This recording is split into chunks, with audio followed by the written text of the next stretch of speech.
لا حول ولا قوة إلا بالله العلي العظيم. أعوذ بالله السميع العليم من الشيطان اللعين الرجيم. بسم الله الرحمن الرحيم. الحمد لله الذي هدانا لهذا وما كنا لنهتدي لولا أن هدانا الله. لقد جاءت رسل ربنا بالحق. الصلاة والسلام وتحية والإكرام على الأفضل العدد صاحب الأبد أسرته خير الأسر وعترته خير الفطر وشجرته خير الشجر نبتت بهرم وسبت في كرم سيدنا ومولانا بالقاسم محمد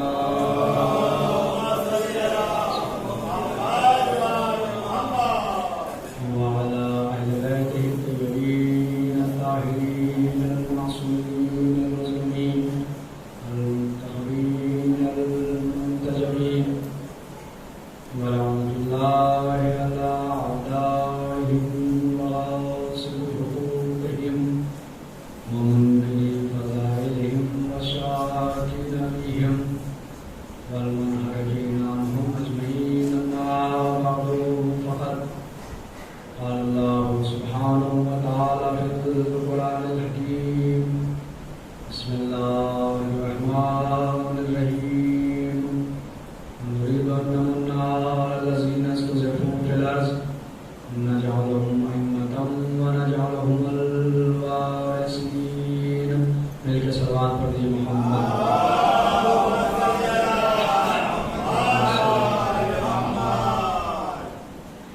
مولانا آپ حضرات سے گزارش ہے ایک مرتبہ سورہ الحمد اور 3 مرتبہ سورہ توحید کی تلاوت فرما کر مرحوم اصغر علی، برکت علی، علی حسین، راجو بھائی، معصوم بہن، خوشحال بھائی، پنجوانی، وسائے فیملی اور نایاری فیملی، ان کے علاوہ بندے حسن ابن عبداللہ، سید اچھن حسین ابن مشتاق حسین، ان تمام مرحومین کی ارواح کو سلام.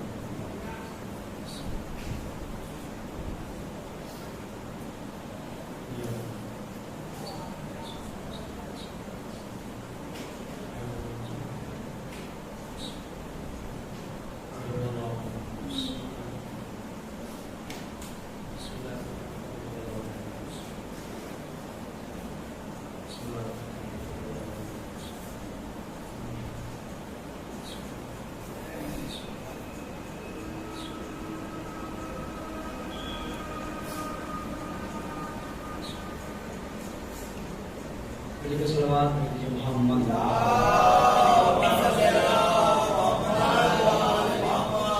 صدارہ کے سید شہداء، ماتمداران مظلومین کربلا، معاویہ کے کرار، محبان اہل بیت، بزرگان قوم ملت، واجب الاحترام سامعین، عشرہ اربعین کے سلسلے کی آج آپ حضرات اس امام بارگاہ میں 7ویں تقریر سماعت فرما رہے ہیں. سلسلے گفتگو اس منزل پر ہے کہ روحانی ورثہ ہے، منتقل ہو کر آتا ہے، نسلاً بعد نسلیں، پشتہ پشت جو منتقل ہو کے آتا ہے.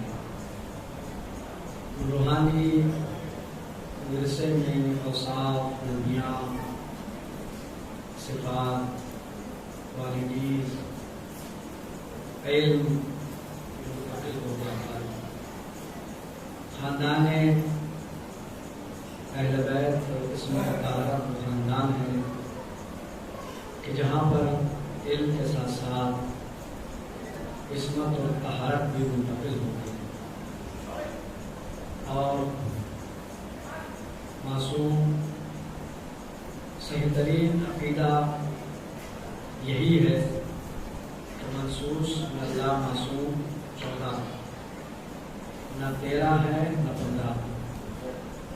صحیح ترین عقیدہ یہی ہے کہ منصوص اللہ جو معصوم ہے وہ 14.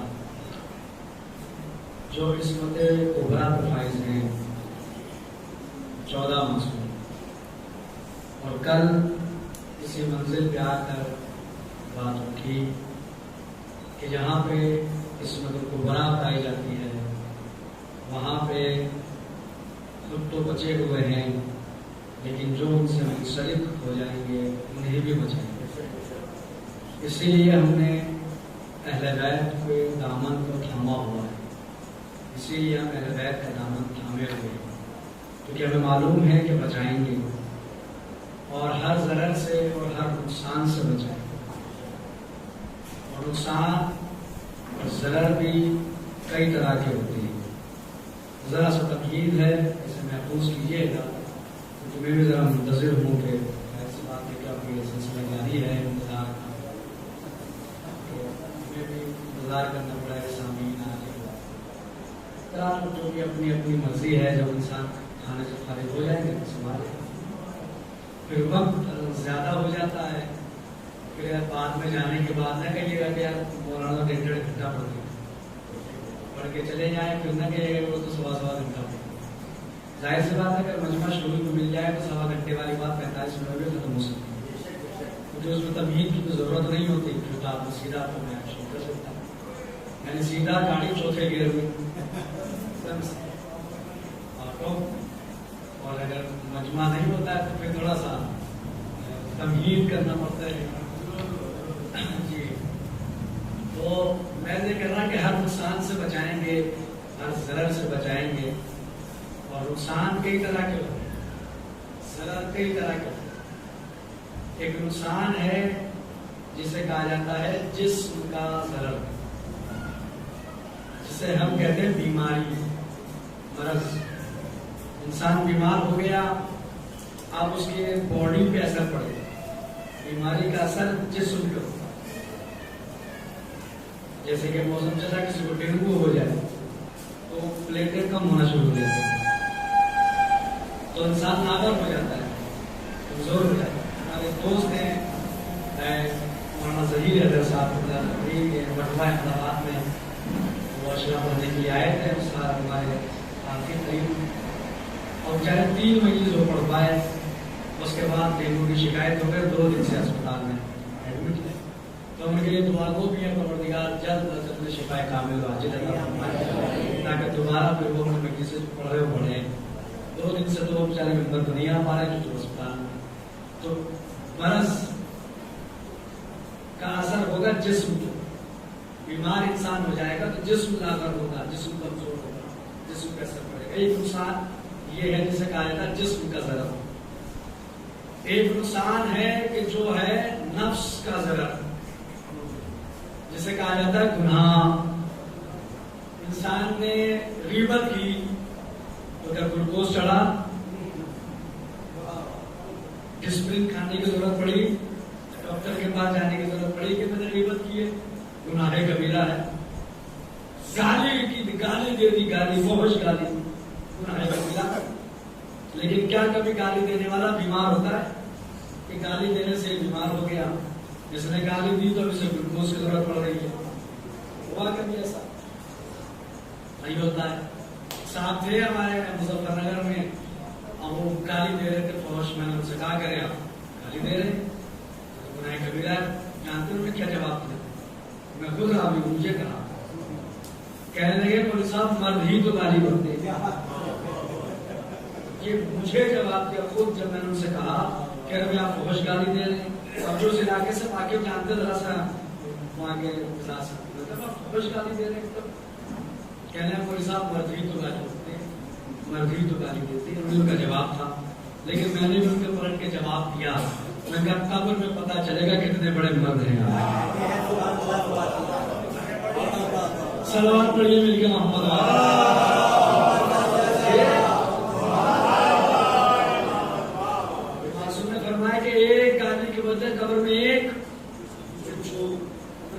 پتا چلے گا کتنے بڑی مذاہب ہے، کتنے بڑے مذاہب ہے. تو فحش غیبتیں ہو رہی ہیں، گالی لوگ دے رہے ہیں، برائیاں کر رہے ہیں، لیکن جسم پہ تو اثر نہیں ہوگا نا اس کا. گناہ سے جسم پہ اثر نہیں ہوتا، لیکن گناہ سے نفس پہ اثر ہوتا ہے. کثرت گناہ سے دل سیاہ ہو جاتا ہے. اب پھر پیغام دے رہا ہوں شروع میں اگر بات محفوظ کیجیے گا. اب میں دیکھتا ہوں جملے پہ رئیس بھائی کون بولتا ہے اور کون نہیں بولتا ہے، اس لیے کہ وہ زبان اردو زبان کا محاورہ بھی کہ چور کی داڑھی میں.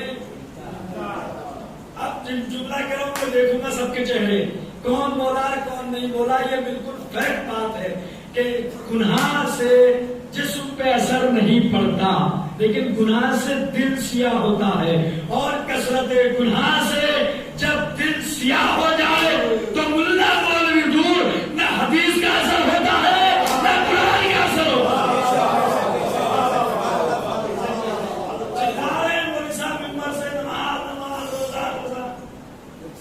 اثر ہونے والا کیوں؟ اس لیے کہ کثرت گناہ سے دل سیاہ ہو گئے. جب دل سیاہ ہو گئے تو ملا مولوی کی کیا بساط رہ گئی؟ اب نہ حدیث کا اثر ہوگا نہ قرآن کا اثر ہوگا. تو کثرت گناہ، انسان جب گناہ کرتا ہے تو گلوکوز تو نہیں چڑھتا، بیمار تو انسان نہیں ہوتا، لیکن دل پہ اثر کرے گا، دل سیاہ ہو جائے گا. یہ بھی ایک نقصان ہے. ایک ہے نظریے کا ضرر، کسی کا عقیدہ خراب ہو جائے، اور یہ بڑا خطرناک ضرر ہے، اس لیے کہ اس سے دنیا بھی خراب دونوں جاتا رہتا. اگر کسی کو نظریے کا نقصان ہو جائے خراب ہو جائے، اگر کسی کا عقیدہ خراب ہو جائے، اس لیے کہا جاتا ہے کہ ہمیں تعویذ، ہمیں شبیر کا تعویذ باندھ لے بھائی. پہلا مصرع پہنچے تھا ذرا اردو میں کسی نے کیا کہا؟ باندھ لے بھائی. یہاں کے لوگ عقیدوں پہ وار کرتے ہیں، لاکھ وار کرے جب تک فرش ہزار بچھا ہوا ہے، مجلس سے ہو رہی ہے، ممبروں سے بھی عقائد کی اصلاح ہوتی رہے گی. ہم بھی اپنے قوم کے عقیدے خراب ہونے نہیں دیں گے، اس لیے ہمیں حسین ہم کر رہے ہیں تاکہ عقیدے کی اصلاح یہاں پہ کی جائے. تو نظریے کا ضرر، کسی کا عقیدہ خراب ہو جائے، بڑا خطرناک ضرر ہے. اور ایک آخری ضرر ہے جو عقبہ کا ضرر ہے، جسے کہا جاتا ہے جہنم. تو 4 طرح کے نقصان میں نے آپ کو گنائے. مجھے 8ویں امام تک آنا ہے، لیکن میں تمہید لے کے آیا. آپ سب آباد ہو جائے تو میں 8ویں امام تک آ رہا ہوں، جو آج کا ہمارا عنوان ہے، آپ کا آج کا ہمارے موضوع ہے. میں نے کہا 4 طرح کی کل کی تبدیل سے متصل ہوں میں. کہا کہ ہم نے اہل بیت کے دامن کو تھاما ہے، ہم نے عصمت کبریٰ کے دامن کو تھاما ہے. ہمیں بچائیں گے، ہر نقصان سے بچائیں گے، ہر ضرر سے بچائیں گے. پہلا ضرر ہے جسم کا ضرر، جسے بیماری اور مرض کہا جاتا ہے. اگر جسم کے ضرر سے ہمیں نہ بچا رہے ہوتے تو ان کے در سے شفا نہ ملتی، ان کے در سے شفا نہ ملتی. اب جملے ظاہر کیجیے گا، انسان کی بساط کیا ہے؟ فطرت کو پاور پر ملتے تو کہلوائے حسین سے.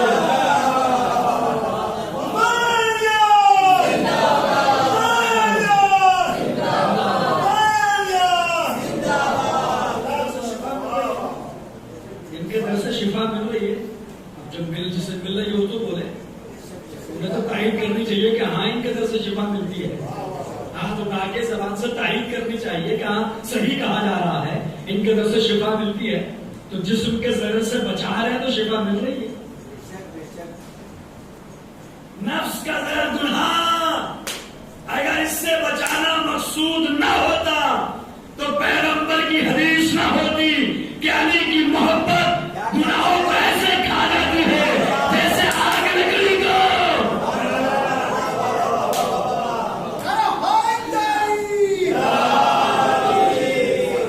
محبت گناہوں کو ایسے کھا جاتی ہے جیسے آگ. اب کوئی لکڑی ایسے جسے آگ نہ کھا سکے، گیلی بھی صحیح دیر سویر خاتمہ ہو جائے. کوئی ایسا گناہ نہیں ہے جسے علی کی محبت مٹا نہ سکے. علی کی محبت گناہوں کو ایسے کھا جاتی ہے جیسے آگ لکڑی کو کھا جاتی ہے. تو ہمیں بچانا مقصود ہے تو پیغمبر کی حدیث ہے. پھر نظریے کا ضرر، عقیدہ اگر خراب ہو جائے، اگر اس سے بچانا مقصود نہ ہوتا تو اپنے کلام میں معصومین عقیدے کی اصلاح نہ کرتے. ہر جگہ پہ عقیدے توحید کی اصلاح بھی کی ہے، عقیدے رسالت کی اصلاح بھی کی ہے، عقیدے ولایت کی اصلاح بھی کی ہے. اگر کسی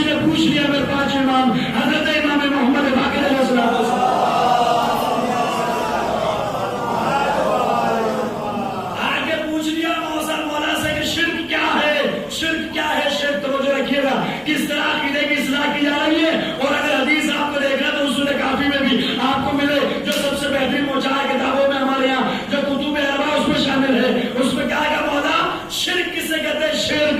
کہا لوگ کیا کہتے ہیں؟ کہا لوگ یہ کہتے ہیں شرک صرف عقیدہ توحید میں ہے. امام نے کہا کہ نہیں، شرک صرف عقیدہ توحید میں نہیں ہے، شرک عقیدہ رسالت میں بھی ہے، شرک عقیدہ ولایت میں بھی ہے. کہا مولا نے سننے نہیں کہ شرک توحید میں بھی ہے، شرک رسالت میں بھی ہے، عقیدہ ولایت میں بھی ہے. مولا ذرا سمجھا دے. میرے امام نے فرمایا کہ جس طرح اللہ کے سوا کوئی معبود نہیں ہو سکتا، اسی طرح محمد کے علاوہ کوئی رسول نہیں ہو سکتا، اور علی کے علاوہ جیسا علی ولی ہے کائنات میں کوئی دوسرا علی نہیں ہو سکتا. اصلاح کی جا رہی. جیسے اللہ دوسرا نہیں اس طرح کائنات میں محمد دوسرا نہیں. جیسے محمد دوسرا نہیں ویسے کائنات میں علی دوسرا. کیا ہے اصلاح؟ ہماری اصلاح کی جا رہی ہے.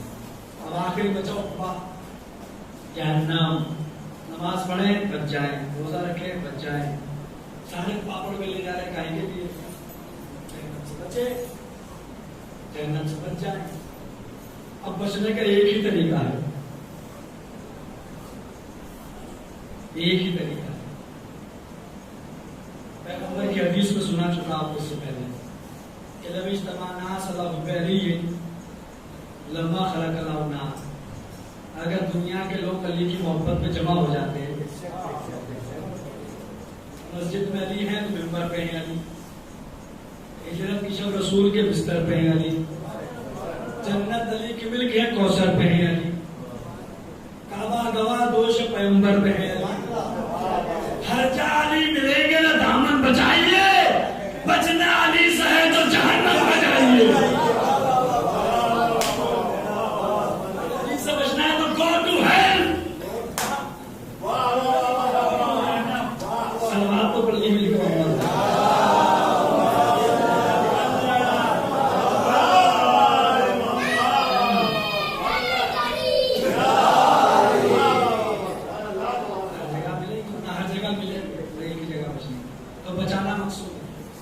سب سے بہترین اصلاح جو کی ہمارا ائمہ کے فرم میں توجہ چاہوں گا سب کی چارہ مجموعی کی.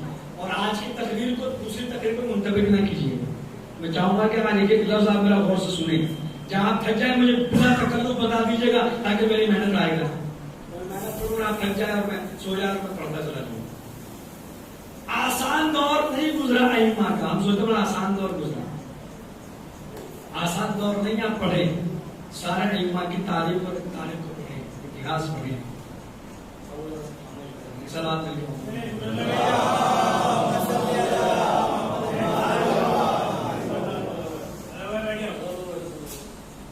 دیکھیے خطیب چھوٹا ہو یا بڑا، ذاکر یہ تو ذاکر تو چھوٹے بڑے تو ہم نے بنائے تھے، ورنہ ظاہر سی بات ہے ذاکر حسین کی سب سے بڑی فضیلت یہی ہے کہ معصومین فرش پہ ہوتے ہیں، ذاکر منبر پہ ہوتے ہیں.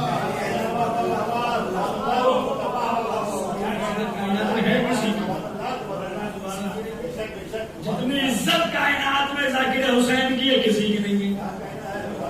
منبر سے اترنے کے بعد ہمارے ساتھ تو خود ہوا. منبر سے اترنے کے بعد 70 سال کے بزرگ جوتے سیدھے، ارے آپ کیا کر رہے ہیں؟ آپ ہمارے بزرگ ہیں، والد کی جگہ. کہا بیٹا تمہاری عزت نہیں ہے، کہا بیٹا یہ ذکر حسین کی عزت ہے. ہمارے ساتھ ساتھ ہوتا ہے. بہت بڑے ڈاکٹر ہے، وکیل ہے، کوئی بھی ہے، کیا وہ یہی کہتے ہیں کہ تمہاری عزت نہیں تو تمہارے اولاد کی جگہ ہو. عزت ہے ذکر حسین. جتنی عزت ذاکر حسین کی کائنات میں کسی کی، سب سے بڑا شرف ہے اللہ نے ہمیں دیا، ناز ہے، فخر ہے کہ مولانا اللہ نے حسین کا ذاکر بنایا. اس لیے کہ اللہ عبادت نہیں کرتا، وہ تو معبود ہے، اس کے لیے کی جاتی ہے. نماز اللہ میں پڑھتا ہے، بولیے بھائی مطلب یوں کر دیجیے کہ نہیں پڑھتا. عقیدہ اگر ہے تو اللہ میں نماز پڑھتا ہے، حضرت صاحب پڑھتا ہے، روزہ رکھتا ہے اللہ. زکات کبھی دیکھا آج کرنے جو گئے تو اللہ میں چکر لگا رہے وہاں پہ کہ یار میں طواف کرا تھا برابر میں اللہ میں طواف کرا. اگر کسی کا عقیدہ یہ ہوگا تو وہ اسلام سے خارج ہو جائے گا، کیونکہ اللہ جسم و جسمانیات سے مبرہ ہے. تو اللہ کی عبادت نہیں کرتا نا، اس کے لیے کی جاتی ہے، وہ معبود ہے، عبادت نہیں کرتا. لیکن قرآن گواہ ہے کہ 2 عبادتیں ایسی بھی ہے کہ جس میں خود اللہ بھی شامل ہے. تک میری بات پہنچ رہی کس تک نہیں پہنچ رہی؟ دو عبادتیں ایسی ہے جس میں معبود بھی شامل ہے. دونوں میں سے کہ قرآن میں پہلا اللہ نے کہا ان اللہ و ملائکتہ یصلون علی النبی یا ایھا الذین آمنوا صلوا علیہ وسلم تسلیما. پہلی عبادت ہے آل محمد پہ صلوات جو اللہ بھی پڑھتا.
ان سب کے لیے شرف کی بات ہے کہ جو کام اللہ کا تھا اس نے ہمیں سونپا.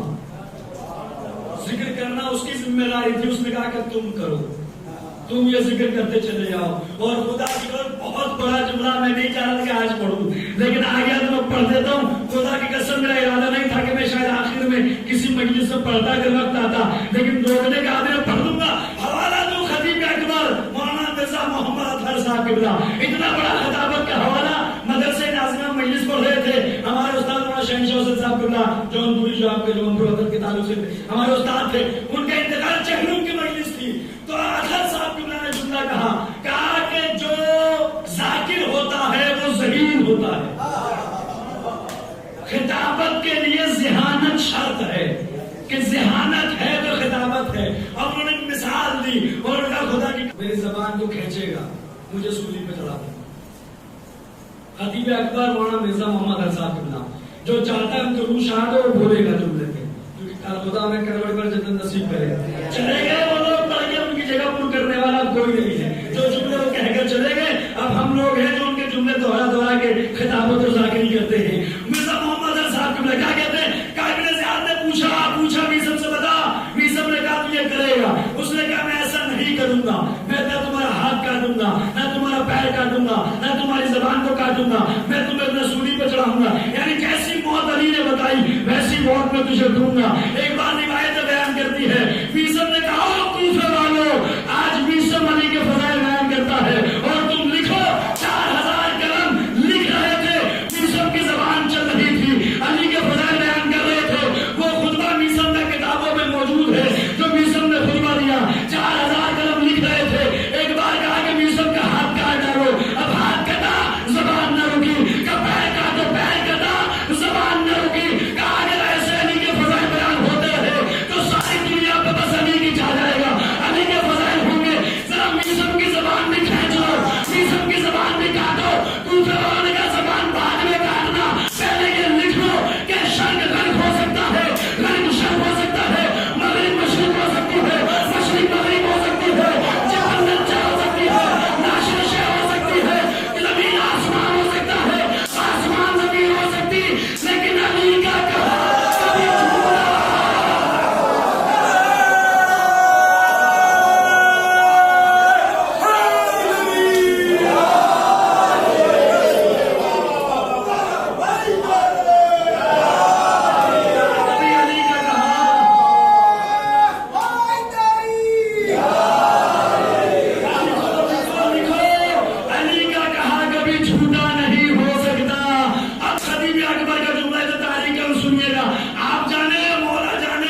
ذکر ہوتا رہے گا.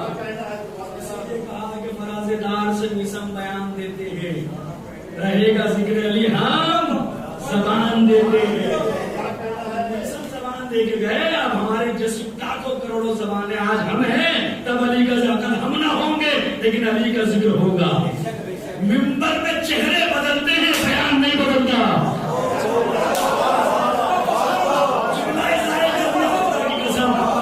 آج میں پڑھ رہا ہوں تعلیم کے فضائل, کل دوسرا آگے بیٹھے گا, چہرہ بدلے گا, بیان نہیں بدلے گا. بدلتے ہیں, بیان نہیں بدلتا. ہم ہے تو علی کا ذکر, کل دوسرا آئے گا وہ بھی علی کا ذکر. چہرہ بدلے گا, بیان نہیں بدلے گا, مزاج نہیں بدلے گا. اس لیے مسم زبان دے کر گئے. لاکھوں قیامت تک زبانیں پیدا ہوتی رہیں گی. اب کتنی کاٹو گے, کہاں تک کاٹو گے؟ علی کا ذکر نہ کر رکا رکے گا. لاکھ کوششیں کی بنی امیہ نے, پھر بنی امیہ سے ہتھیاری حکومت بنی عباس نے. بنی عباس نے بنی امیہ سے حکومت چھینی ہے اور آ گئے حکومت. اور سب سے خطرناک جو شاسک گزرا ہے بنی عباس وہ ہے منصور. منصوری نے بغداد کو بسایا, اسی لیے اسے کہا تھا مدینہ تو منصور بغداد, اسی نے بسایا منصور دوانی کی. اور بغداد کی دیواروں میں سادات کا کارا ملا, سادات کے خون کا کارا کر کے بغداد کی دیواریں کٹی. یہ ساری کیفیت ہے. چلا گیا بیرات کو چھٹی ماں ہمارا نہیں بنا, وہ ساری ڈیڑھ میں آپ کو بتا. اس کے بعد آیا ہارون رشید عباسی بادشاہ, سب سے پہلے جوا کو سرکاری کھیل بتانے والا, نیشنل کھیل جسے قرار دیا جوا کو. کون؟ ہارون رشید عباسی. شطرنج کی پانچیاں لگتی, ماہرین بلائے جاتے اور کھلے عام شطرنج کھیلے. عام کرنے والا کون؟ ہارون رشید. بس گویوں کی فوج اکٹھا کرنے کی تھی, گانے والوں کی, ہارون رشید کو. اور عالم یہ تھا کہ اگر کوئی جھوٹا قصیدہ لکھ کے لے کے آتا ہارون کی شان میں بیان کرتا تو اس کے برابر, اس کے وزن کے برابر سونے کے سکوں میں تول دیا. اب توجہ سنیے گا جو میں سے بات, میں آگے آپ کو مان تک میں آپ کو ماحول بنا کے لے آیا ہوں کہ اب آپ تاریخ میں بھی بولیں گے میرے ساتھ. ویسے شروع کرتے تھے شاید آپ میرے ساتھ نہ رہیے گا, آپ میرے سے جڑ گئے, آپ میرے ساتھ رہیے. اور یہ تقریر آج کی تھوڑی الگ ہے, اس کو منتبک نہ کریے گا. باقی گانے والے پوری فوج تیار کر رکھی. کسی نے کہہ دیا اس کی شان میں لا کے خوش ہو گیا, ایک پلڑے میں اس کو بٹھاؤ, ایک میں سونے کے سکے, برابر توڑ دیا. اس دور کے باطل شعراء کے لفظ آج جو ہے وہ ریکارڈ میں موجود ہے تاریخ کے. تو انہوں نے کہا کہ اگر کچھ دن یہ سلسلہ اور چلتا تو ہمارے گھر کی دیواریں چاندی کی ہوتی اور گھر کی چھتیں سونے کی. جو ہارون نے سلسلہ شروع کیا کر چلتا رہتا. یہ عالم ہے دربار کا. ایسے میں یہ روایات بھی ملتی ہے کہ فرماتے ہیں آٹھ امام کی چچا کہ جہاں رہا تو دیکھا کہ ایک برقع پوش بھی باحجاب بھی لوگوں کی نظریں بچاتی بچاتی اونٹ کی ایک قطار جا رہی تھی جس پہ گندم لگا ہوا, اس کے پیچھے مجھے چلی. اونٹ جب دوڑتا تو گندم گرتا تو وہ بیوی نگاہیں بچا کے گندم اپنے دامن میں جمع کرتی. وہ کہتے میری نگاہ پڑی, میں قریب جا کے میں نے پوچھا تم کون؟ تو اس نے کہا میں اولاد علی و فاطمہ سیدانی. کہا یہ کیا ہے؟ کہا 2 دن سے فاقہ ہے گھر میں, اگر یہ نہ کروں تو بچوں کی زندگی سے رشتہ ٹوٹ جائے. یہ سادات کا یہ عالم اور دربار کا یہ عالم کہ گویوں کو سونے کے برابر تولا جا رہا. ایسے ماحول میں امامت کو سنبھالنا تو معمولی بات ہے. جب دربار کا عالم, توجہ رکھیے گا, دربار کا عالم یہ ہے جہاں تھک جائے بلا تکلف بتائیے تھا کہ میری محنت ضائع نہ جائے.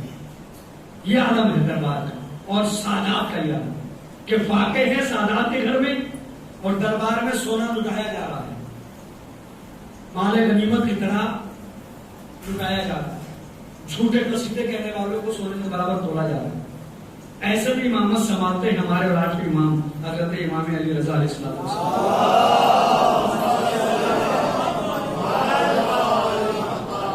اور جو شروعات ہے دور ہے امام کا، پہلے میں تعارف کرا دوں. نام ہے آپ کا علی، مشہور لقب ہے رضا، اس کے علاوہ رضی بھی ہے، زکی بھی ہے. اور ایک لقب ایسا ہے جو چھٹے امام نے دیا. چھٹے امام نے کہا کہ جب ساتویں امام کو دیکھتے تھے اپنے بیٹے کو تو فضائل بیان کرتے ہوئے کہتے کہ میرے اس بیٹے کی نسل سے ایک بیٹا آئے گا جو ہمارے سلسلے میں تیسرا علی ہوگا، اور اس کا لقب ہوگا عالم آل محمد. آل محمد میں سب عالم ہیں، لیکن عالم آل محمد کا لقب آٹھویں امام کے پاس، اور چھٹے امام نے یہ لقب دیا. والد بزرگوار آپ کے ساتویں امام، والدہ بی بی نجمہ خاتون، جن کے لیے چھٹے امام روایت کی راوی ساتھ ساتھ جا رہا تھا، تو امام نے سلسلہ بیان کرتے ہوئے کہا کہ دیکھو میرا جو علی آئے گا، میرا بیٹا آئے گا موسیٰ کاظم کی نسل سے، وہ تیسرا علی ہوگا. پھر جو جملہ مولا نے کہا بڑا خوبصورت جملہ، سے سماعت کیجیے گا اور سبحان اللہ کہہ دیجیے گا تو ثواب میں آپ بھی شریک ہو جائیں گے. چھٹے امام فرماتے ہیں کہ یہ جو آئے گا تیسرا علی ہوگا، اس میں پہلے والے علی کی شجاعت بھی ہوگی اور دوسرے علی کا صبر بھی ہوگا.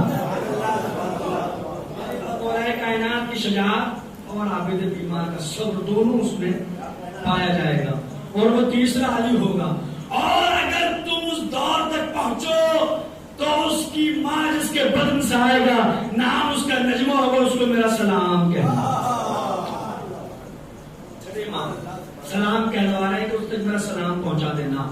امہات الائمہ ہے وہ پورا ایک عنوان ہے کہ جس عنوان رکھ کر منبر سے بتایا جائے کہ ائمہ کی مائیں کون کون تھی، کہاں کہاں سے آئی، کیسے کیسے آئی، اور کیا کیا فضیلت کی روایتیں موجود ہے، کہ الگ ٹاپک ہے تو ان کے بارے میں بتایا جائے.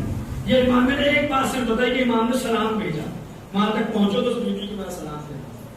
یہ ہمارے امام عالم آل محمد بھیجتا ہے ہارون مدینہ، جو سرفری نام ہے، اس کا نام تھا عیسی جلودی.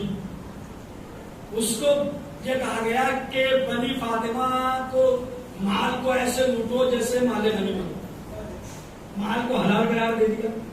حکم تھا ہارون کا کہ گھر میں جانا، جتنا مال ملے لوٹ لینا، یہاں تک کہ عورتوں کے زیورات بھی، بس ان کے جسم پہ ایک لباس کے سوا کچھ مت چھوڑو، اور مدینہ کی اینٹ سے یہ بجا دینا. یہ حکم دیا گیا وہ آیا. میں آپ کو اتنا بتا رہا ہوں کہ امام کی امامت کا آغاز کس حالات میں ہو رہا ہے. وہ آیا آٹھ امام کے پاس، آنے کے بعد اس نے کہا حاکم میں حکم یہ ہے. امام نے کہا تو یہی بیٹھ، میں گھر میں جاتا ہوں، جو سامان ہوگا تجھے لا کے. اس نے کہا کہ نہیں، حاکم کا حکم یہ ہے کہ میں خود فوج کو لے کے گھر میں داخل ہوں. جیسے یہ جملہ کہا تو پھر ایک مرتبہ سرخی عصمت پہ جلالت آئی، اور امام نے کہا تیری کیا مجال کہ تم میرے ہوتے ہوئے علی کی شجاعت بھی ہوگی، سجاد کا صبر بھی ہوگا، کہ تیری کیا مجال کہ تم میرے ہوتے ہوئے گھر میں داخل ہو. جب اس نے جلال دیکھا تو کہاں گیا، آج چھوڑے فرزند رسول میں یہی ہوں، آپ نے سارا لا کر اس کے حوالے کیا. اور یہیں سے امام کی صورت ابھر کے آتی ہے آج امام کی. ہارون یہ چاہ رہا تھا کہ بنی فاطمہ کے گھر کے اندر جھگڑا ہو جائے، کھانا جگنی شروع ہو، آپس میں لڑے. اس کی بہت ساری روایات ہے، اگر میں وقت بیان کروں گا تو آپ شاید بور بھی ہو جائیں، سوچے مولانا کیا لگے گا، لیکن ضروری یہ عنوان کی مجبوری ہے، اور یہ بتانا ہے مقصود ہے کہ میں اس طرح کی ذاکری بھی کر لیتا ہوں. یہ بھی میں بیان کبھی کبھی اس طرح کی باتیں کرتا ہوں. جب اگر عنوان دے دیں آپ تو عنوان پہ میرا اپنا مزاج ہے، تو جو مجھے عنوان دیا جائے گا میں کوشش کرتا ہوں کہ اسی کو بیان کروں. ہارون یہ چاہتا تھا کہ ان کے درمیان، لیکن جو یہ چاہ رہا تھا اسی کے گھر میں ایسا ہوا. دو بیٹے تھے، امین اور مامون. ہارون کے امین جو تھا اس کی وہ تھا عباس ہارون کا بیٹا، اس کی ماں کا نام تھا زبیدہ، اور وہ بھی تھی بنی عباس سے، یعنی باپ کی طرف سے بھی عربی تھا، ماں کی طرف سے بھی عربی تھا. لیکن مامون جو تھا یہ باپ کی طرف سے تو ہارون کا بیٹا ہے، لیکن ماں کی طرف سے باورچی خانے میں کام کرنے والی ایک کنیز کا بیٹا تھا. یعنی اس کی ماں عجمی تھی، باپ تھا عرب، ماں تھی عجم. اسی کو لے کر بنی عباس جو ہے وہ امین سے زیادہ محبت کرتے تھے، وہ امین کو زیادہ چاہتے تھے. وہ یہ چاہتے تھے ہارون کے بعد اس کے تخت پہ امین آ کے بیٹھے، اس لیے کہ وہ دونوں طرف سے عربی ہے، ماں کی طرف سے بھی باپ کی طرف سے بھی. اس کی ماں چونکہ عجمی ہے مامون کی، وہ اس سے اتنی محبت نہیں کرتے تھے. ان دونوں میں جب جھگڑا تو ہارون نے کیا کیا، اس نے کیا کہ بغداد کی حکومت عرب کی دے دی امین کو، اور عجم کی خراسان کی یہاں کی حکومت دے دی مامون کو. تقسیم کر دیا حکومت کو. لیکن وہ روایت گواہ ہے اور آج تک تاریخ گواہ ہے کہ حکومت کے چکر میں باپ کے قتل کے پیاسے ہو گئے خون کے دونوں بھائی، ایک دوسرے کے خون کے پیاسے ہوئے، پھر دونوں مل کے ہارون کے خون کے پیاسے ہو گئے. اور جب ان دونوں میں جنگ دیکھی تو ہارون واصل جہنم ہوا. جب وہ چلا گیا تو پھر ایک کے پاس عرب کی حکومت، ایک کے پاس عجم کی. پھر مامون نے یہ کیا کہ ایرانیوں کی طاقت سے اس نے مل کے امین پہ حملہ کیا اور امین کو قتل کیا. بغداد پہنچے، قتل کیا، اور قتل کرنے کے بعد دیکھا کہ اس کی کتنا اس کے اندر بغض بھرا ہوا تھا. بھائی تھے دونوں، لیکن اتنا بغض تھا کہ اس نے امین کی لاش کو دارالعمارت پہ ڈال دیا اور کہا لوگوں سے آتے جاتے اس پہ تھوکو، اس پہ لعنت کرو. مامون نے حکم جاری کیا. اب چاپلوس لوگ آتے گزرتے اور اس کو تھوکتے، برا بھلا کہتے، لعنت کرتے. اب توجہ رکھیے گا، دیکھیے اس کی لاٹھی میں آواز. اب توجہ رکھیے گا اس جملے پہ آپ کو بولنا ہوگا تاکہ بیداری کا ثبوت دے تو میں آگے لے کے چلو سلسلے کو. اب کیا ہوا تھا، لوگ اس کے اوپر تھوکنے لگے، لعنت کرنے لگے. ایک جو گزرا اس نے دیکھا امین کی لاش جمی ہوئی ہے. اس نے کہا کہ تجھ پہ لعنت، تیرے باپ پہ لعنت، تیرے بھائی پہ لعنت.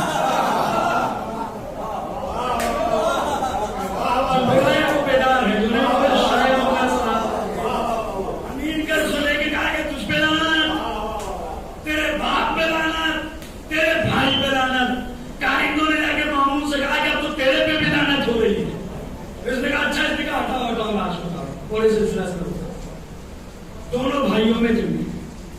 جب یہ دونوں بھائی آپس میں لڑ رہے تھے، ایسے میں امام کو موقع ملا کہ آپ علم کی ترویج کریں، آپ علم کو بڑھائیں، جو ورثہ تھا اسے آگے بڑھائیں. 8ویں امام کو ایسے موقع ملا. جب یہ دونوں لڑ رہے تھے، جتنا بھی امام کے پاس مہلت تھی، امام نے کام کیے، مکاتب قائم کیے، علم کی ترویج کے کام کیے. اب جب مامون آ گیا بغداد تو بنی عباس ہو گئے اس کے دشمن. توجہ ہے یا نہیں؟ لیکن ایمانداری سے بتائیے گا، مطلب کہ میری محنت ضائع نہ ہو، کہ میں آپ کو چاہتا ہوں کچھ بیان آپ لے کے جائیں 8 امام کے حوالے سے کچھ بات پیش جا رہی ہے. ایک صلوات میں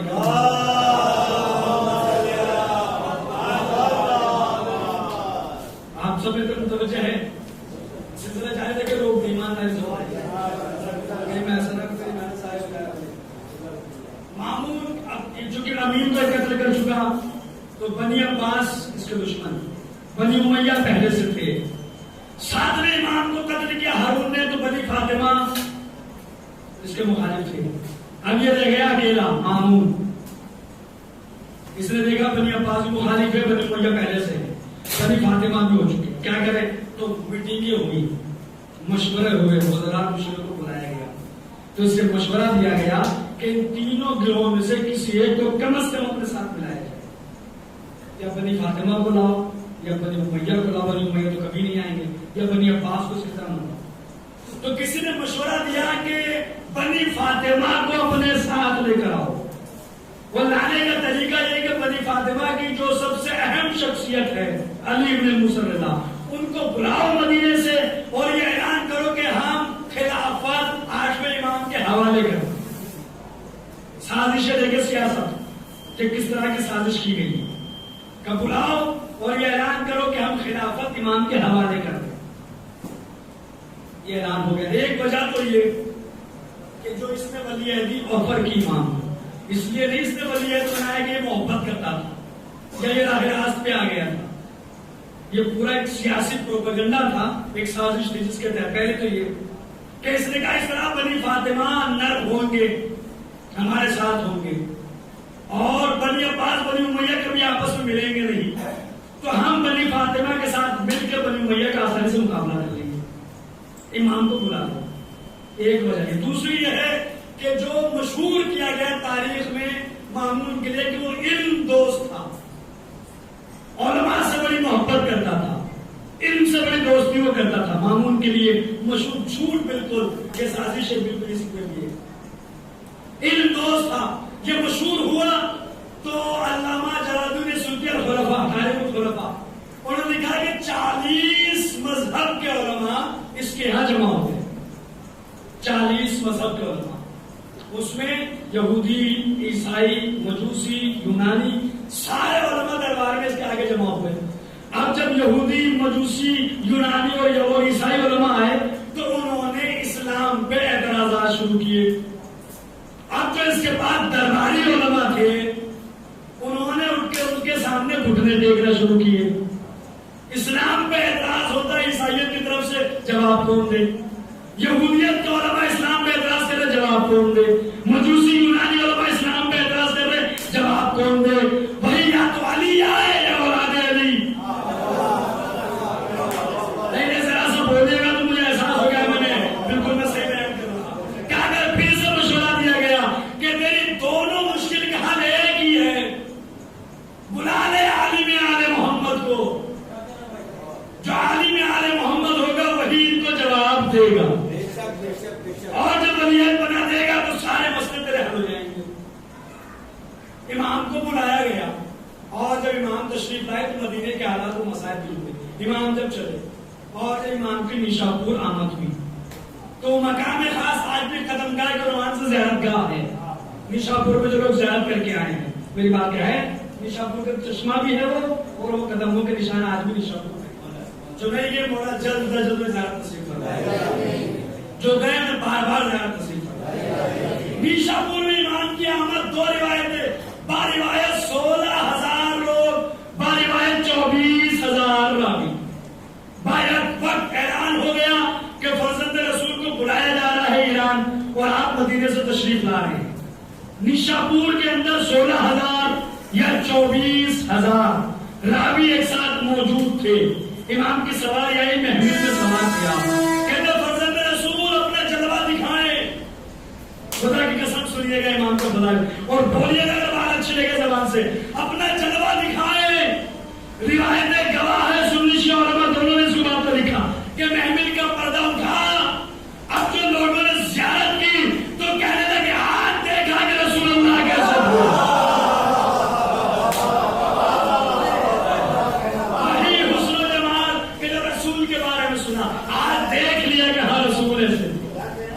رونے لگے لوگ کہ رسول کی زیارت کے لیے پھر پردہ گرایا. فرزند رسول بس ایک حدیث بیان کر دے, ایک حدیث, پردہ اٹھا. اور امام نے بیان کی 16,000 قلم کاغذ یا 24,000 دونوں روایت. ہم تو تھوڑے پہ اکتفا کرتے 16,000 کے لیے کہ 16,000 قلم اور کاغذ لکھ رہے.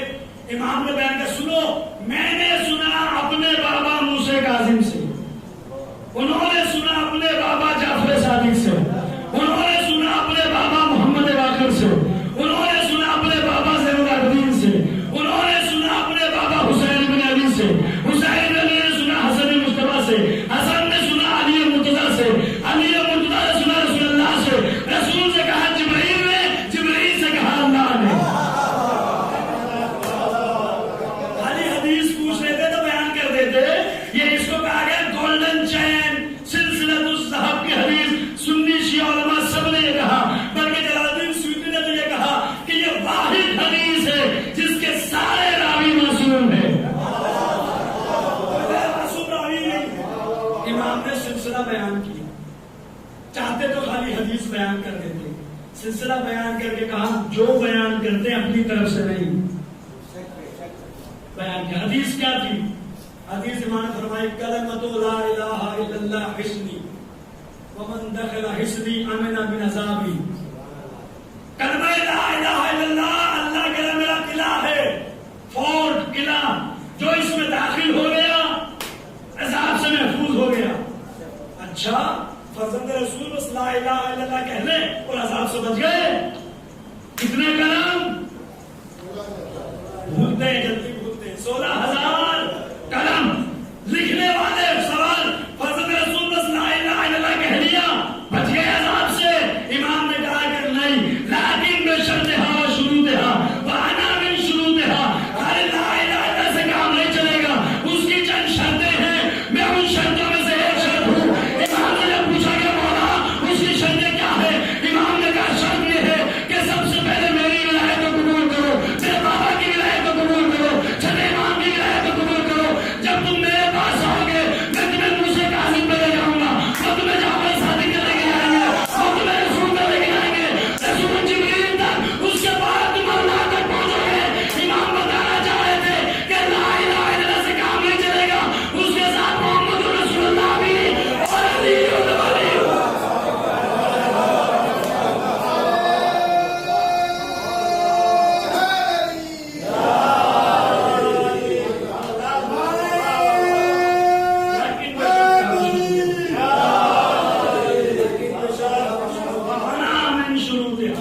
اور میں بھی انہی شرطوں میں سے ایک شرط ہوں.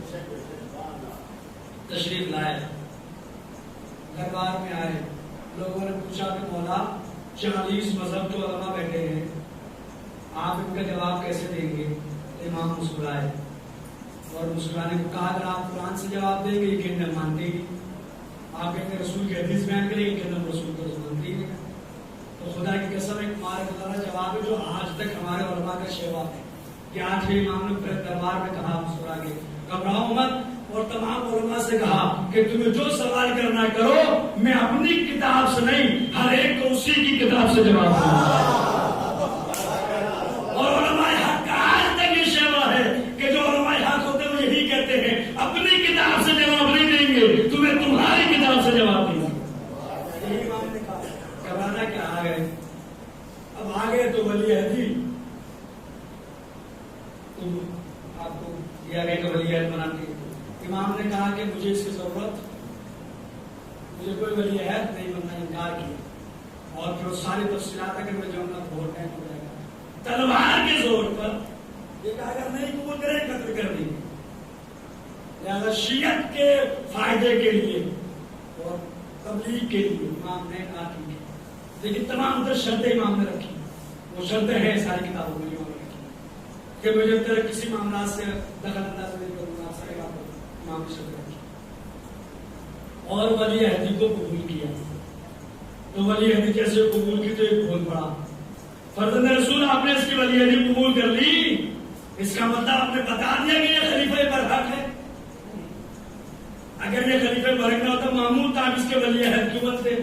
خدا کی قسم امام نے سجدے کو سر کو سجدے میں رکھ دیا، اور سجدہ کرنے کے بعد جو جملہ کہا بیدار ہو کے سنیے گا، میرے آج بھی امام کا جملہ ہے. ہمیشہ مولا علی کے فضائل سنیں، آج علی رضا کے فضائل سنیں. اس نے کہا فرزند رسول آپ نے ولی علی ایکسپٹ کر لی، اس کی قبول کر لی، اس کا مطلب آپ نے بتا دیا کہ یہ خلیفہ برحق ہے. امام نے پیشانی کو سجدے میں رکھا اور رکھنے کے بعد کا پروردگار گواہ رہنا، جس طرح یوسف کے عزیز مصر کی ولی علی قبول کرنے سے اس کا ایمان ثابت نہیں ہو سکتا، اسی طرح اگر میں نے ولی علی قبول کر دی تو معمول کا ایمان اس سے ثابت نہیں ہو سکتا. اگر حضرت یوسف ولی علی بن گئے تو عزیز مصر کا ایمان ثابت ہو گیا نہیں. تو وہی امام نے کہا کہ جیسے یوسف نے ولی عہدی کو قبول کیا تو عزیز مصر کا ایمان ثابت نہیں، میرے ولی عہدی قبول کرنے سے مامون کے ایمان ثابت نہ کرے. قبول کر لی، مامون نے دعوت رکھ دی خوشی میں. ولی عہدی قبول کر لی، دعوت تقریباً 100 یا 200 لوگوں کو بلایا اور وینجن بنے، کھانے مسلح بنے، اور بننے کے بعد صاحب 2 کرسیاں لگائی گئی اور 100 ادھر 100 ادھر کرسیاں، بیچ میں 2 بڑی کرسیاں. ایک مامون نے اپنے لیے رکھی، امام نے اور بلایا سب وزراء کو دور دور سے آؤ بھائی مامون ولی عہد کو بولے گا.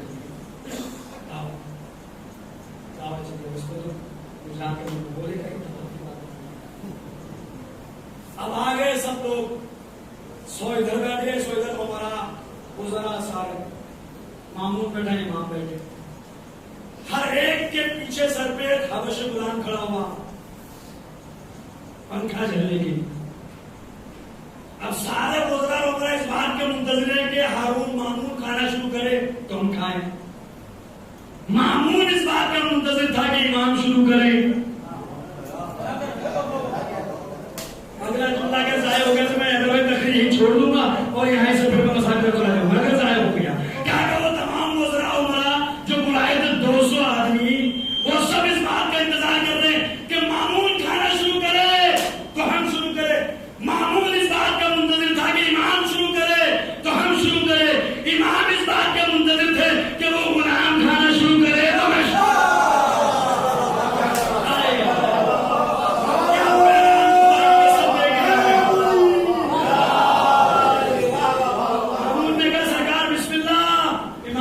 تو میں دیکھا. ان غلاموں سے کہا تم کھڑے کھڑے کھانا کھاؤ گے. میرے نانا کی شریعت میں کھڑے ہو کے کھانا مکروہ ہے. وہ تو ہلکا بکا رہ گئے. ہمیں پوچھ رہا کھانے کو شاہی کھانے لگے ہوئے. مامون نے کہا کہ مولا یہ غلام ہے یہ بعد میں کھائیں گے. امام نے کہا میں انہی کے ساتھ کھاؤں گا. اس سے بڑا پیغام کوئی دے کے جائے گا. امام نے کہا میں انہی کے ساتھ کھانا کھاؤں گا. میں انہی کے کھائیں تو غلام ہے بعد میں کھائیں گے. مولا نے کہا میں انہی کے ساتھ کھاؤں گا. تو رویل ڈنر تھا لیکن کون تھا مکھیہ اتھیتی کون 8ویں امام تھے.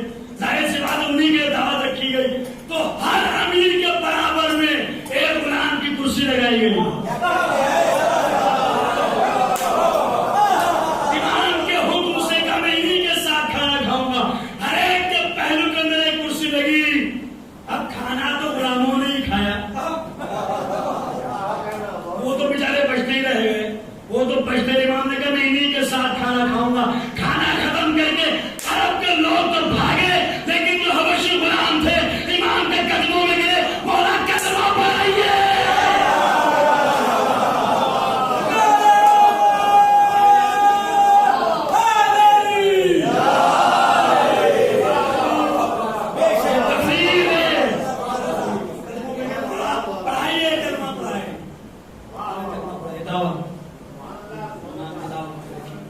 اس کے بعد امام نے کہا میں تیرے کسی معاملات میں دخل اندازی نہیں. لیکن امام نے کہا کہ دارالحکمت میری نگرانی میں چلے. دارالحکمت کیا ہے اجازت تو بتاؤں. دیکھیے ایک گھنٹہ ایسا ہونے والا ہے تقریباً 56 منٹ ہو گئے. اگر اجازت ہے تو بتاؤں. سلوات مل کے پڑھیے. یونان کا ایک پادری تھا. پادری اس نے چونکہ یونان فلسفہ کا اس کا ذکر ہو چکا میرے تک آپ کو یاد ہو. اس نے کہا تمام فلسفوں کی کتابوں کو اکٹھا کرو جتنی سقراط کی اتنی افلاطون کی سارے.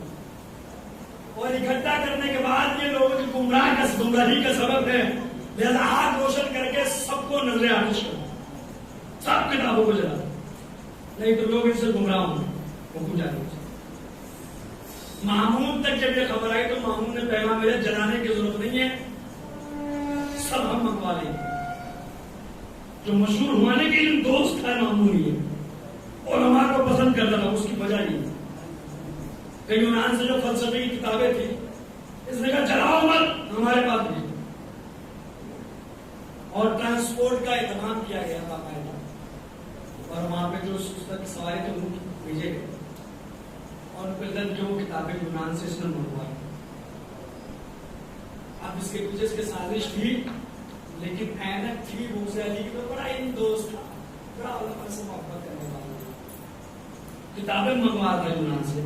وہ منگوا کے ایک جگہ پہ رکھا گیا لائبریری جسے دارالحکمت ہے یا بیت الحکمت جہاں وہ حکمت کی کتابیں رکھی وہاں رکھی.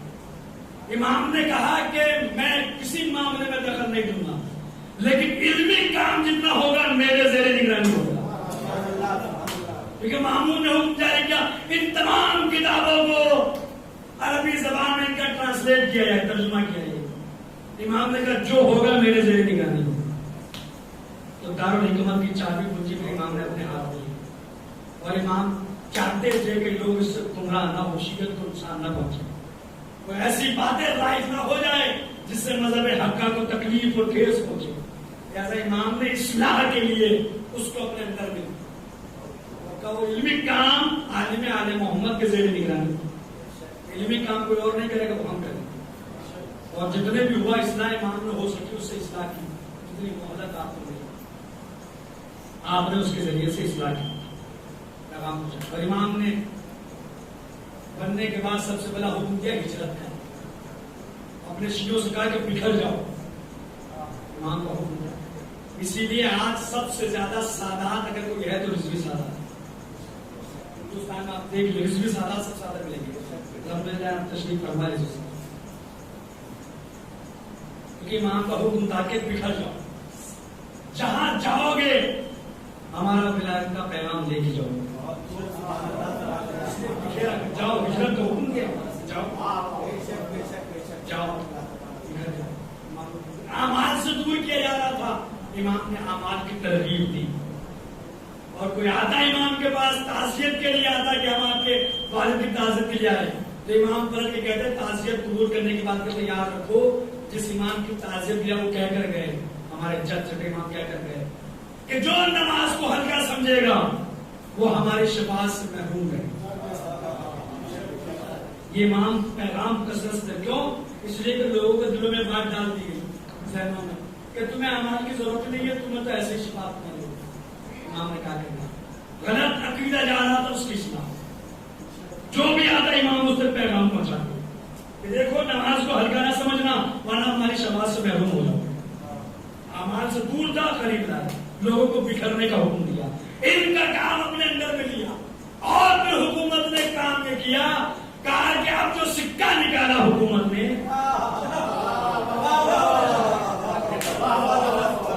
کہا کہ فضل رسول ہم آپ کے نام کا سکہ رائج کریں گے۔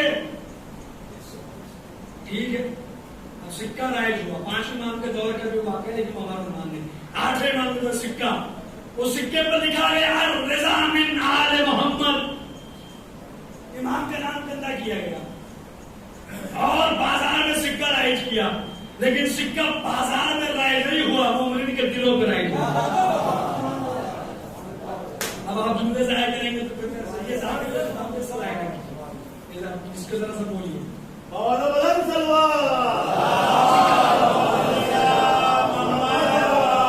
دلوں پر سکہ رائج ہوا، امام کے نام اس کے اوپر لکھا ہوا تھا۔ اب ہوتا کیا تھا؟ ہوتا یہ تھا وہ سکہ لے کے کوئی دکاندار کے پاس پہنچا تھا، جو تو 14 سے پہلے مل مل جائے گا آپ کو، زیادہ بڑے حوالے آپ کو ملتا ہے۔ امام نے اپنے ہاتھوں سے بھی کتابیں تحریر کی، طب الرضا یہ امام کے خود کے ہاتھ کی تحریر شدہ کتاب، یہ امام نے اپنے ہاتھ سے لکھی، طب الرضا جس میں خطوط بھی ہے، خط مامون کا میں نے سنایا تھا کسی تقریر میں، اس میں خطوط بھی ہے، ایک ایک خط کے اوپر میڈیکل سائنس اگر تحقیق کرے تو بہت ساری تحقیقات سامنے آ سکتی ہے، طب الرضا کے حوالے سے امام کا آج تک کتاب موجود ہے، علوم اخبار رضا، طب الرضا ساری کتابیں آپ کو پیش نظر۔ ہوتا یہ تھا کوئی سکہ لے کے پہنچ جاتا، اور اگر دکاندار ہوتا مولا کا چاہنے والا تو سکہ دیکھ کے اٹھتا اور گھر میں جاتا، واپس لوٹ کے آتا، اس نے کہا گیا کہ وضو کر کے آیا۔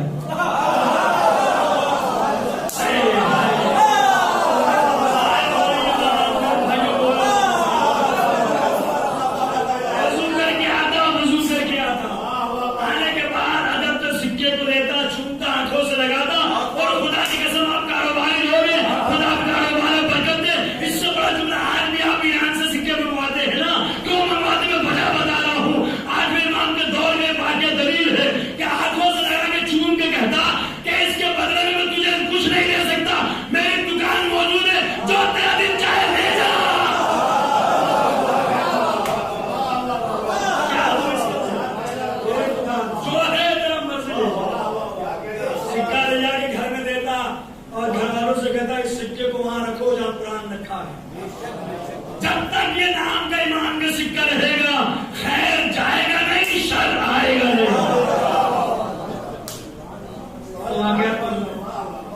یہ ابراہیم جب دیکھا مامون کے غلام نے، اس نے جا کے کہا تم نے یہ کیا کیا؟ اب جملہ ضائع نہ کرنا، اب یہ کیسے آپ سے تو بولیے گا بات اگر زبان سے بات اچھی لگے، تم نے یہ کیا کیا؟ کہا تم نے امام کے نام کا سکہ رائج کر دیا۔ کہا پھر تو یہ چاہ رہا تھا کہ حکومت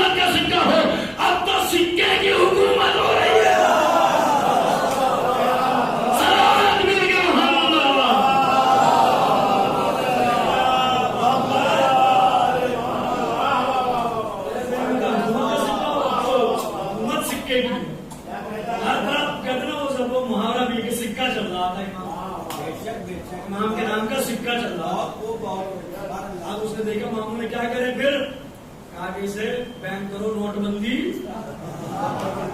یہ وہ سمجھنے سے ہوئی ہے بھائی، دیکھتے کہ نہیں ہوئی، کہا پر نوٹ بندی ہونی چاہیے، اب 2000 کا نوٹ نکالا، 1000 کے پاس نوٹ بندی، اچھا اعلان کرا دیا جس کے پاس سکہ ہے لے آؤ، ایک کے بدلے 10 لے جاؤ، ایک سکہ دو جس پہ امام کا نام ہے اس کو 10 لے جاؤ۔ اس نے کہا بھائی علی والے نکاح نہیں کرتے،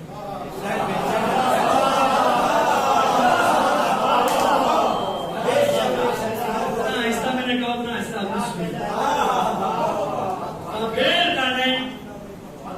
اعلان ہوا جس کے پاس مل جائے گا اسے کوڑے مارے جائیں، اسے قتل کر دیا جائے، اس کا لاؤ دوسرا سکہ دے۔ اب جب مومنین جمع ہو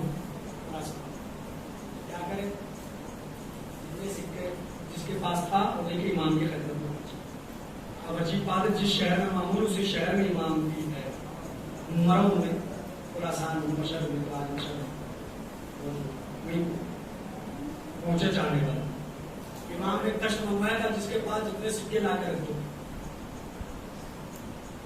جس کے پاس ہمارے نام کا جو سکہ رضا بن آل محمد امام کا نام اس میں لکھا تھا، یا علی بن موسیٰ پر الگ مختلف روایات کے اختلاف نام یہ طے ہے کہ نام امام کا اس پہ لکھا ہوا، رضا بن آل محمد تھا یا علی بن موسیٰ تھا، جو کشت میں سارے سکے رکھ دیے گئے۔ پھر امام نے کہا کپڑا لاؤ، کپڑا لائے، اب حضرت سے کہا بسرا جس کے چھوٹے چھوٹے ٹکڑے پہنچے آپ پہنچے آپ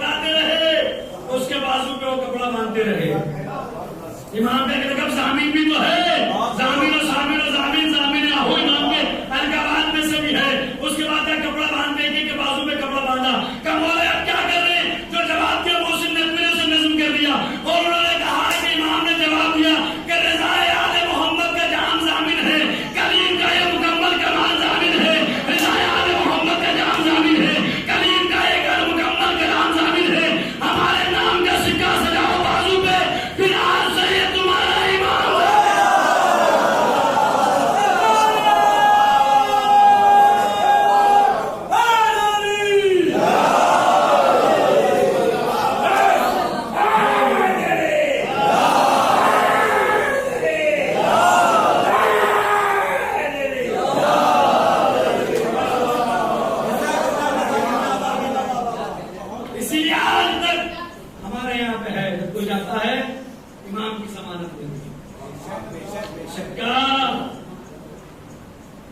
دیا جاتا ہے، تو امام کا سکہ اب جو تقریر ختم ہو، لیکن جملے خدا کی قسم 10 پتا جملے ضائع نہ کیجیے گا، امام کا سکہ جبھی نہیں آج بھی چل رہا ہے، آج بھی اگر حکومت ہے تو امام رضا کی حکومت ہے، اب جملے ضائع نہ کیجیے گا، دسترخوان کی مخالفتیں کرنے والوں کہ دسترخوان کہاں سے لے کے آئے، ہم نے دسترخوان پر نظر کرا دی، میاں کہاں سے لے کے آئے، اس دسترخوان کی مخالفتیں کرنے والوں آج بھی کائنات میں سب سے بڑا دسترخوان کسی کا ہے تو امام رضا کا۔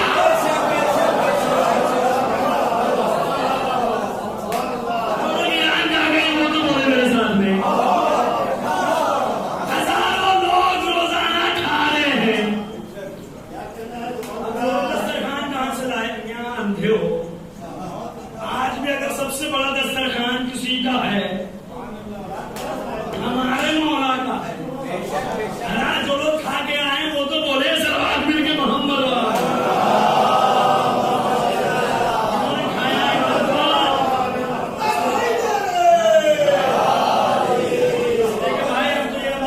عقیدہ یہ کہ جس کی کھاؤ اسی کی، ہاں دیکھیے حسن بھائی کو کام پہ لے جائے تو پتا مجھے آپ کو بہتر معلوم ہے. تو سب نے کھا رکھا تو سب کو بولنا چاہیے.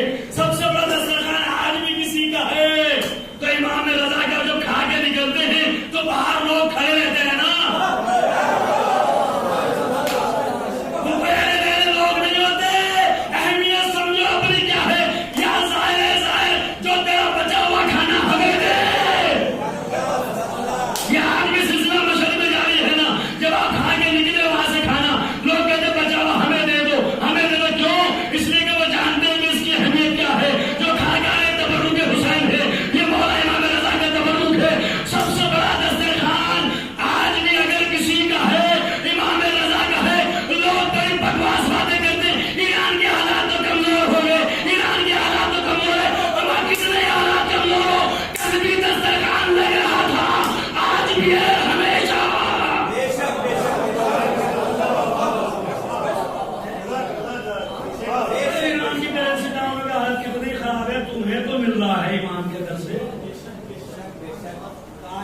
سب سے بڑا دسترخوان کسی کا پچھڑا ہے تو ہمارے آخری امام کا ہے.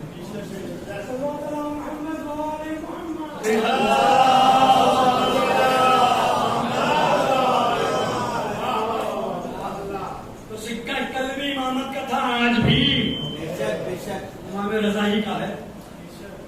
چل رہا ہے امام کا دسترخوان کا آگے ساری ہزاروں لوگ کھاتے ہیں وہ جاتے ہیں کھا کے آتے ہیں اور ذائقہ تو ایسی بات ہے کہ ہے اگر بھائی کیا ذائقہ ہوتا ہے اور کھلانے کا انداز ہوتا صفائی تو سب دیکھ کیا ہے کہ آپ کو بتاؤ بار بار ہمیں اللہ کھانا نصیب فرمائے. ایک بات کے ساتھ ایک بار ایک بار ساتھ زیادہ تو جائیں ان شاء اللہ ہر سال کھا کے اچھا بھائی ماں حکومت آج چل رہی معمولوں میں دیکھا ہے کہ حکومت چل رہی ہے ہر طرف رائج ہے.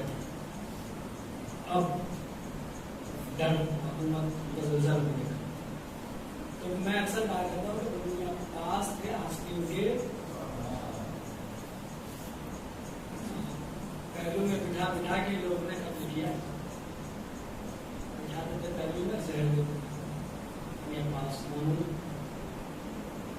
اور سب سے بڑے ازادار کا ماتم ہے آج امام سزا.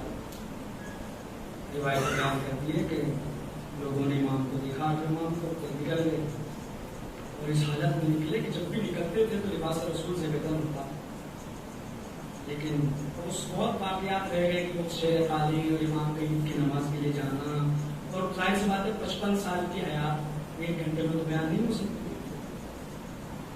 لیکن عنوانات ہیں.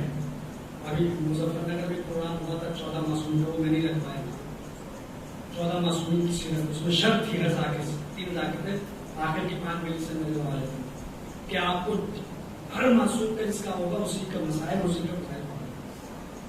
بہت اچھا پروگرام ہوا لوگوں نے سراہا اور یہ کہا کہ بہت دل میں اضافہ ہوا معلومات کیونکہ پنجتن کے بعد ذکر سننے کو نہیں اس میں تو عنوانات ہیں سیرت ائمہ پھر امہات الائمہ اماموں کی ماؤں کا تذکرہ ان کو پورا رکھ کر بیان کیا جائے کیونکہ شہبان کا شجرہ بغیر سلسلہ آخر تک میرے پاس نہیں چکا اور بھی دیگر امہات مائیں. ایک جملہ میں اکثر منبر سے کہا تھا کہہ کے جا رہا ہوں یاد رکھیے گا ہر ہمارے امام کی اماں جتنی بھی مائیں ہیں وہ اہل خاندان سے نہیں سب کے سب اعلیٰ خاندان سے شہزادی ہیں. کنیزیں وہ امام کی ہے ہماری تو شہزادی ہے. امام کی ماں کنیز تھی امام کی ہمارے تو شہزادی. بی بی فضا کنیز ہے امام حسن امام حسین کی ہمارے تو شہزادی ہماری نہیں ہے ان کے گھر کی کنیز ہے. ان کے گھر کی کنیزیں بھی ہماری شہزادیاں ہیں.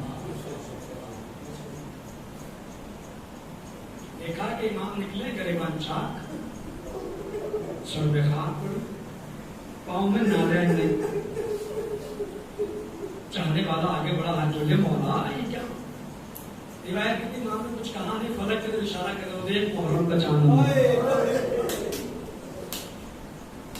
اپنے ہاتھوں سے میرے آخری امام فرش بچھایا کرتے تھے. والے کہتے مولا ہم بچھا دیں اپنے ہاتھوں سے اور صرف فرش نہیں چاہتے بلکہ انتظار کرتے کسی کا. کون؟ دیبل خزائی. جب وہ آتا تو خدا کی قسم روایت بیان کرتی ہے کہ دیبل آتا ذاکر مولا کا تو امام اٹھ کے اس کے استقبال میں کھڑے ہوتے اور اسے گلے سے لگاتے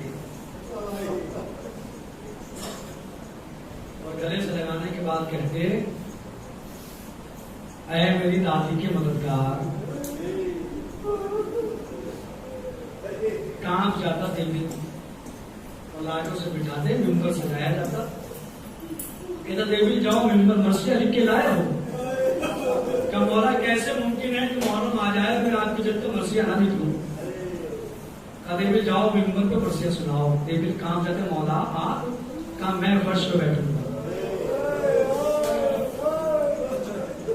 اب تو شرمانے کی ضرورت نہیں ہے بتا دے رہا.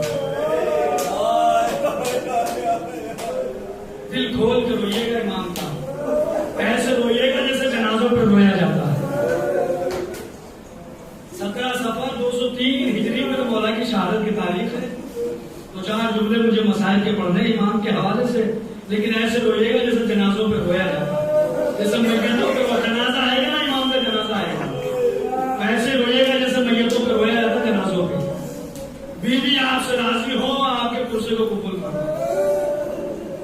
روایتیں کہتی ہیں کہ دیبل کہتا مولا آپ کا میں فرش پہ بیٹھوں گا. کہا کہ مولا آپ فرش پہ. کہا دیبل تجھے کیا معلوم کہ فرش پہ کون کون آ کے بیٹھنے والا ہے.